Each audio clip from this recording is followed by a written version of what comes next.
ஸ்டாலின் அவர்கள் முதல்வராவது என்பது நடக்கின்ற விஷயம் இல்லை. அது அவருக்கு ஜாதகத்திலையும் இல்லைங்கிறாங்களே. நான் என்ன பண்ணலாம்? இந்த 1000 ரூபாய் இருக்குதுங்க.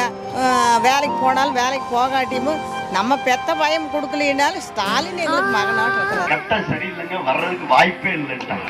சுய உதவி குழுவிலால் முன்னேறி இருக்கோம். நாங்கள் 4000 5000 தான் சம்பளம் வாங்கினேன். இன்னைக்கு நாங்கள் மாதம் 15,000க்கு மேலே வருமானம் வருது எனக்கு மட்டும். ஸ்டாலின் முதலமைச்சராக வரவே முடியாது. கட்டணமில்லா பயணம்.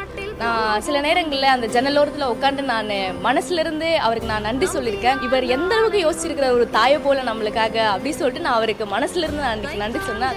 ஸ்டாலின் அவர்களே, உங்களுடைய கனவு எப்பொழுதும் பழித்தது கிடையாது, இப்பொழுதும் பழிக்க போகுது. காலையில அடம்பிடிப்பா சாப்பிட்றக்கே இங்க நல்லா சாப்பிட்றா. டெய்லி சீக்கிரமா காலை உணவு சாப்பிட்டுருவேன். ஸ்டாலினோட கட்டத்துல 12 கட்டமா அலசி பார்த்தாச்சு. சிசிய பாருக்கான வாய்ப்பு